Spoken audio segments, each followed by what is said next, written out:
सबको सुप्रभात। भारत माता की, भारत माता की, भारत माता की। बहुत बढ़िया। तो हम लोग विद्यालय में विद्यार्थी के लिए आए और मैं ज्यादा समय नहीं लूंगा, बिल्कुल हो गया है। बाकी विषय तो बालकांड की 2 चौपाई याद आती हैं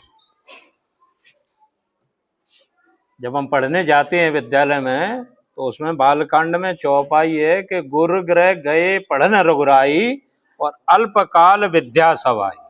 ठीक है ना। तो रामचरितमानस की चौपाई है। तो जब चारों भाई पढ़ने गए थे तो कुछ समय में ही उनको पूरा, क्यों, वो बड़े मन से पढ़ते थे, जैसे हम लोग विद्यालय में पढ़ते हैं ना। तो कुछ बच्चे लेबोरियस होते हैं, कुछ इंटेलिजेंट होते हैं, है ना। तो बाकी बच्चे सब मेहनत करते हैं और जो मेहनत करता है कर्मण्येवाधिकारस्ते, ठीक है, कर्म करता है वो फल देता है। दूसरा एक और चौपाई है रामचरितमानस की। अच्छा, कौन कौन बच्चा सुबह उठ के माता पिता के, मैं बेटियों से नहीं कह रहा, प्रणाम करता है या चरण, हाथ खड़े करना जरा।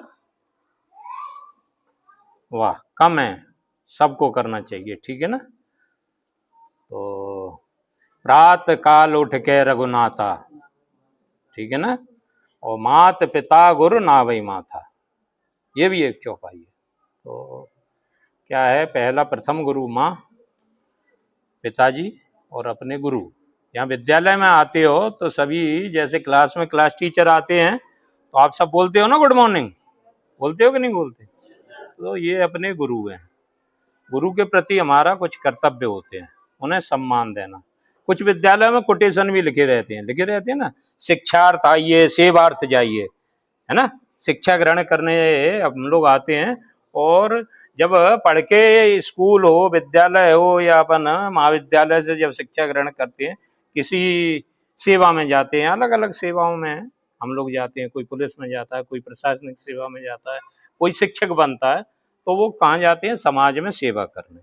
फिर क्या है, समाज या बच्चियां हों या बच्चे हों, उनकी तरफ देखते हैं जब हम कोई, तो हमारा आचरण ऐसा होना चाहिए कि समाज हमारा अनुसरण करे, ठीक है ना। वो एक लंबा विषय है। बाकी एक और श्लोक थोड़ा सा सुना के मैं अपनी वाणी को विराम दूंगा कि वो कहते हैं ना, स्वान निद्रा बको ध्यानम काक चेष्टा अल्पाहारी गृह त्यागी। सुना है किसी ने, संस्कृत का श्लोक है। विद्यार्थी नाम पंच लक्षणाम, ये 5 लक्षण होते हैं विद्यार्थियों के, है ना। कौन कौन से, स्वान निद्रा, कुत्ते जैसी नींद, बिल्कुल ऐसा नहीं सो गए तो 9 घंटे में उठे ही नहीं रहे हैं, माता जी जगा रही हैं, उठो स्कूल जाना है, उठो पढ़ाई करना है, पेपर आ गए, ठीक है ना। ऐसा नहीं, बिल्कुल बगल से अगर आहट भी हुई तो तुरंत, जैसे कुत्ता कान खड़े कर देता है ना, तो स्वान निद्रा। बको ध्यानम, कभी बगुला को देखा है, तालाब में खड़ा होता है, एक टांग से खड़ा रहता है, बिल्कुल ऐसे जैसे ये मर गया हो, एक टांग पे बिल्कुल, और जैसे कोई मछली उसको देखी टक पकड़ लेता है चोंच से। तो अपने को बगुला जैसा ध्यान लगाना चाहिए जब हम पढ़ाई कर रहे हैं। तो काग चेष्टा, कौए जैसी चेष्टा, चारों तरफ उसकी निगाह ऐसी रहती है, बिल्कुल तत्पर, असावधानी बिल्कुल नहीं। इसीलिए आप देखना, कभी कोई बड़ा पक्षी कौए का शिकार नहीं कर पाता।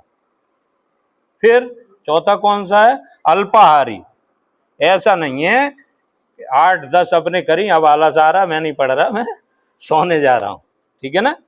तो विद्यार्थी पहले भी जब श्री कृष्ण भगवान उज्जैन में अपनी उज्जैनी सांदीपनि मुनि के आश्रम में गए थे, तो वो भी कम भोजन ग्रहण, वहां तो वहीं मिलता था आश्रम में, ठीक है ना। तो अल्पाहारी और गृह त्यागी। आप लोग घर से छोड़ के यहाँ आते हो, जो भी 6 घंटे 8 घंटे देते हो, तो ये भी एक तरह से गृह त्याग है। तो हमको यहाँ सभी बच्चों को मन से पढ़ाई करना है, हेल्दी कंपटीशन, ठीक है ना।